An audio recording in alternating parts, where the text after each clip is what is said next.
관리번호 00번 수업 실현 시작하도록 하겠습니다. 예, 안녕하세요. 네.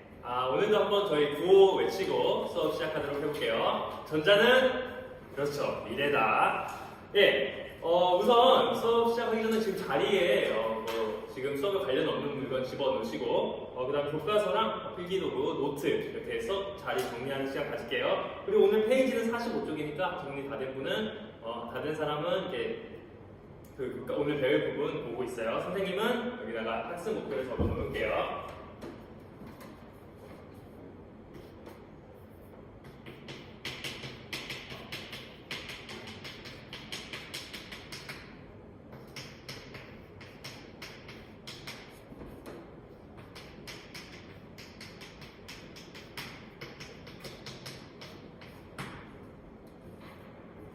예, 선생님 수업 목표 다 적었는데 정리 다 하셨죠?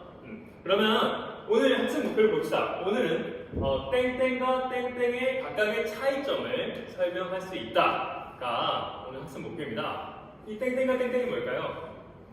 그렇죠, 민수. 직류와 교류. 맞아요. 그 페이지 45쪽만 봐도 오늘 직류 교류 배우니까 알 수가 있죠. 오늘 학습 목표는 바로 직류와 교류의 각각의 차이점을 알고 그거를 말할 수 있는 것이 오늘 수업 목표입니다. 그렇다면은 일단 지난 시간에 이제 뭘 배웠는지 한번 기억나는 사람 있나요? 그렇죠. 철수. 전이와 등전이면 좋습니다. 전이와 등전이면 전이는 뭐라고 했죠? 지난 시간에 배웠던 것이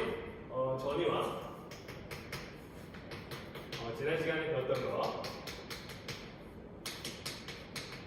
전이와 등전이면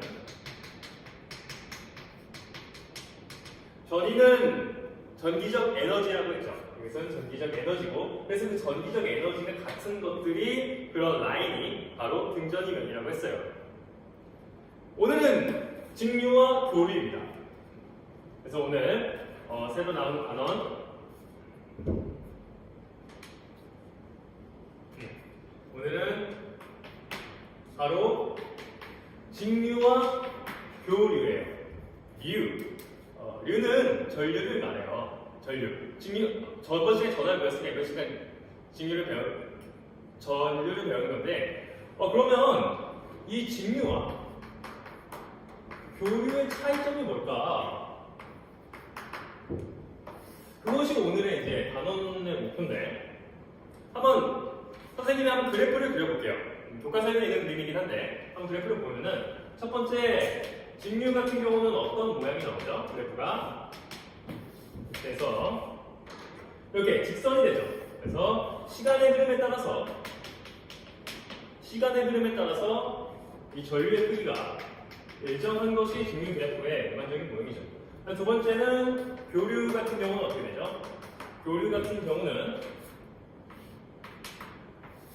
교과서에도 나와있지만 시간에 따라서 전류의 크기가 이렇게 위로 갔다 아래로 갔다 이런 식으로 가고 있죠.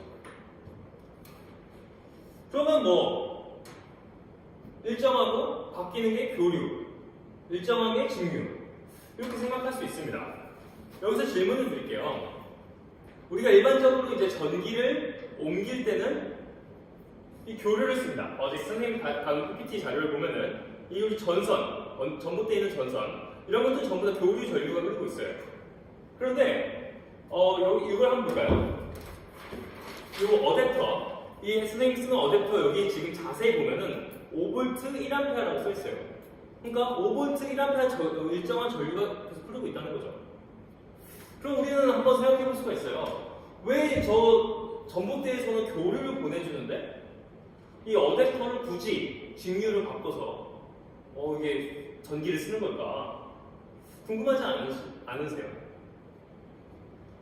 처음부터 직류를 보내준다면은 굳이 이렇게 교류를 이렇게 바꿀 어댑터를 우리가 갖고 다닐 필요가 없을 텐데 라는 생각이 들죠. 그래서 한번 우리가 짝꿍이랑 토론을 해볼 거예요. 옆에 있는 짝꿍이랑 3분의 시간 선생님 줄 건데 왜 굳이 우리 전기 송전은 교류로 하면서 왜 직류를 사용할까에 대해서 3분간 짝꿍과 한번 대화를 해볼게요. 시작하도록 하겠습니다. 시작!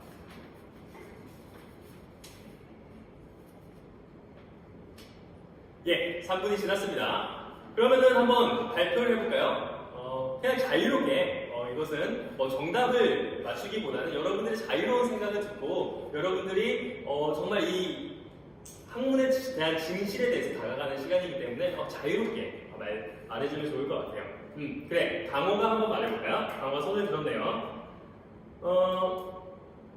그치. 강호는 직류와 교류를 사용하는 것은 이게 직류를 쓰는 전자제품도 있고 교류를 쓰는 전자제품도 있기 때문에 일단은 교류를 보내주고 직류를 쓰는 것만 직류를 바꿔주는 거다라고 말했네요. 이게 틀린 말은 아닙니다. 실제로 이 형광등 같은 경우는 교류로 돌아가고 있어요. 그래서 사실은 이걸 되게 슬로우 비디오 보면 이게 깜빡깜빡 하고 있거든요. 1초에 60Hz라고 하죠. 그러니까 우리가 쓰는 건 220V 60Hz니까 60번씩 깜빡이고 있어요. 근데 반면에 LED 같은 경우는 직류를 사용하거든요. 근데 사실은 직류를 쓰는 게 굉장히 더 많아요. 교류보다는 직류를 쓰는 게 굉장히 더 많은데 그러면은 직류를 하고 교류를 바꾸는 게 좀 더 효율적이지 않을까요? 대다수가 저기 있는 에어컨, 이게 PC, 거의 모든 전자제품이 일반적으로 다 직류를 쓰기 때문에 그래서 우리 또 다른 방법을 한번 생각해 봐야 될 것 같아요. 순호가 지금 손을 들었네요. 순호 한번 말해볼까요? 네. 순호는 송전시에 교류가 더 빨라서 교류. 네, 맞아요. 한번 생각을 해봅시다. 교류는 우리가 일반적으로 여러분들 알겠지만 220V에 60Hz를 씁니다. 이 말은 이 교류가 220V, 이 시료 전압감이 말하죠. 220V 크기에 60Hz면 계속 이 60번 이렇게 왔다 갔다 해서 굉장히 빠르니까 교류가 좀 더 빠를 것 같은 그런 느낌은 들어요. 하지만 실제로 그렇지는 않습니다. 순호가 굉장히 좋은 개념을 설명해 줬어요. 바로 전기의 속도라는 개념이죠. 순호 때문에 우리가 더 재밌는 사실을 알게 될 것 같은데 여러분들, 전기의 속도가 얼마나 빠를까요? 예를 들어서 발전소에서 지금 서부 발전소에서 전기를 생산했다면은 그 전기 생산된 게 100km 정도 떨어진 곳에 가려면 얼마 정도의 시간이 걸릴까요? 굉장히 빠를 것 같긴 한데 실제로 전기의 속도는 굉장히 느립니다. 전기의 속도가 전자의 움직임이라고 했을 때 전자의 움직임은 굉장히 느려요. 전자의 움직임은 1mm, 초당 1mm 이하로 움직입니다. 물론 매질에 따라 좀 다르긴 하지만 그러면은 이 속도가 엄청 느린데 그럼 어느 세월에 우리가 오는 걸까요? 사실 전기 속도는 도미노 같은 거예요. 그래서 파형이라고 해서 이게 에너지가 전달되는 거기 때문에 거의 빛의 속도랑 비슷해요. 그래서 결론을 짓는다면은 이 전기 속도는 아니에요. 직류와 교류 모두 거의 빛의 속도에 근접하기 때문에 이렇게 속도의 문제 때문에 그렇지는 않아요. 여러분들 한번 저 TV를 한번 보세요. 두 남자가 있죠? 누구죠? 혹시 오른쪽? 그렇죠? 민수. 맞아요. 에디슨이에요. 에디슨의 얼굴은 아는 사람이 있네요. 옆에 있는 좀 젊어 보이는 남자. 지금은 돌아가셨지만 젊어 보이는 남자는 누구죠? 예, 아는 학생이 없네요. 이 분은 바로 테슬라라는 분입니다. 지금 여러분이 했던 토론을 100년 전, 정확히는 120년 전에도 이 테슬라와 에디슨이 이런 토론을 했습니다. 1880년대 에디슨이 처음으로 직류 발전기를 발명을 하죠. 그리고 이 인류 최초의 발전소를 미국에 세우고 그 다음에 이런 조명 회사를 같이 세웁니다. 그러다가 몇 년 있다가 테슬라가 이런 말을 해요. 이 발전소는 직류보다는 교류가 훨씬 더 효율적이다 라는 주장을 해요. 그러니까 에디슨이 엄청 반박을 해요. 아니다, 무슨 소리냐. 그래서 둘이 막 싸우게 됩니다.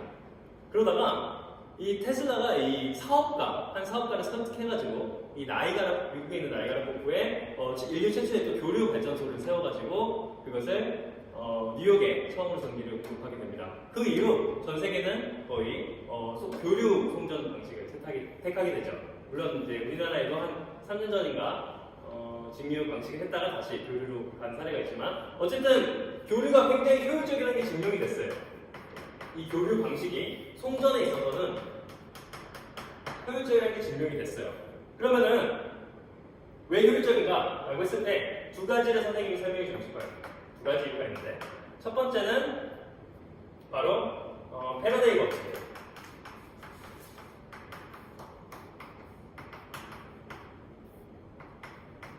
두 번째는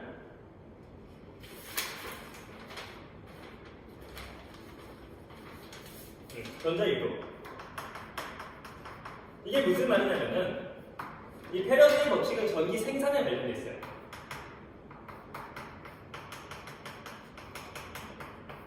이 전기를 생산하는 방식이 여러분들 이거 아직은 배운 건 아니지만 공식이 이런 식이에요. 보이는 이라고 하죠. 보통 전기를 생산하는 발전소에 쓰는 방식이 ERE죠. ERE 사인 세타 이 방식을 써요. 지금 무슨 말이냐면은 전기를 발생하는 방식이 에너지가 사인 세타, 즉 교류 형식으로 전기가 발생된다는 거죠. 그러면 이거를 이제 직류로 바로 바꾸려면 이제 정류자라는 걸 써가지고 바꾸는데 그때 에너지 손실이 엄청납니다. 그러니까 이렇게 교류를 생성한 것을 교류로 전달해서 그것을 필요에 맞게 이게 바꿔주는 게 훨씬 더 효율적이라는 거죠. 에너지 입장에서. 두 번째는 전자유도 같은 경우는 변압기. 굉장히 큰 전류가 흐르고 있어요. 지금 저기 전선에는 아까 선생님이 보여줬던 사진에는 22,000kV가 흐르고 있는데 굉장히 큰 전압이에요. 근데 이것을 이 교류 같은 경우는 이 변압기가 이제 이 전자유도인데 이게 교류에서만 가능해요. 이 변압기 방식이. 그렇기 때문에 직류는 변압하기가 이게 전압을 바꾸기가 굉장히 어려운 방식을 택하고 있기 때문에 내가 전기의 공장의 발전소에서 크게 한 것을 필요에 맞게 이렇게 바꿔줄 때 굉장히 직류가 어렵다는 거죠. 그렇기 때문에 그런 설비에 대한 문제점들이 어렵기 때문에 이런 큰 두 가지 이유 때문에 교류 송전을 쓰는 겁니다. 그렇습니다. 이런 얘기가 우리가 좀 토론도 하고 또 선생님이 가르쳐줬는데 이 직류와 교류 각각의 차이 지금 이 선생님이 가르쳐준 거, 이 각각의 차이점, 왜 교류를 쓰고 직류를 쓰는지에 대한 그 이유를 여러분들 서로 짝꿍에게 지금 3분 동안 설명해보는 시간을 가져볼게요. 시작하도록 하겠습니다. 시작! 예, 3분이 지났습니다. 저로 이 내용들을 각각 선생님 설명했어도 여러분들의 언어로 다시 설명하면서 좀 이해를 가지는 시간을 가져보았습니다. 그러면 이제 오늘 처음 이 배운 것들 형상평가를 한번 볼게요. 선생님이 종이를 나눠줄 거예요. A4용지 반 찢은 종인데 하얀 종이죠. 여기에 뭘 내용을 쓰면 되냐면은 이 친척동생이 질문을 했어요.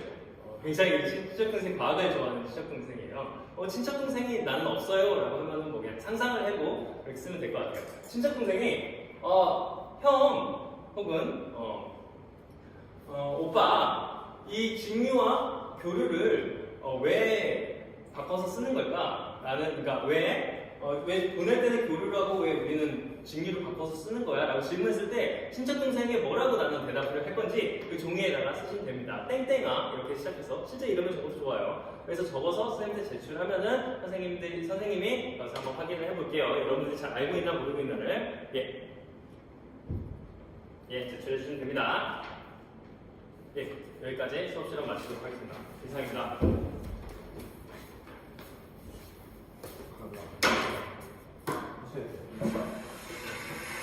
수업 나누고 있습니다. 바로 안 해줘서 해야 돼.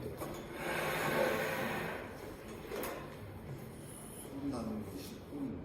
그건 앉아도 될 것 같아요. 10분 절대 안 넘어요. 이번 수업 시간에서 수정해야 될 것이 있다면 무엇이라고 생각을 하시는지 거기에 대한 답변을 해주시고 그렇게 생각하는 이유까지 답변해 주시기 바랍니다. 예, 답변하도록 하겠습니다. 이번 수업에서 제가 패러데이 법칙이라든지 전자유도 법칙을 통해서 학생들에게 또 이제 전기의 속도 방식이라든지 도미노 전자기파 그런 맥스웰 그런 것들을 가지고 와서 설명을 했었습니다. 그 이유는 사실 이런 것들을 하려는 게 아니라 이런 것들을 하려고 원래 준비한 건 아니지만 학생들과 자유로운 토론 가운데 그런 학생들이 했던 생각을 좀 더 이제 유의미하게 풀어주려고 이런 개념을 가져와서 설명을 했었는데요. 근데 이런 게 자칫하면은 어떤 일부 학생들에게는 어렵게 느껴지고 오히려 학습 흥미가 떨어질 수 있다는 생각이 들었습니다. 그래서 차후 수업을 보완한다면은 이렇게 좀 어려울 수 있는 개념을 좀 더 쉬운 단어, 좀 쉬운 표현으로서 순화시켜서 설명을 함으로써 이 모든 학생들이 이 수업에 흥미를 가지고 참여할 수 있도록 수업 개선을 이뤄내겠습니다. 이상입니다.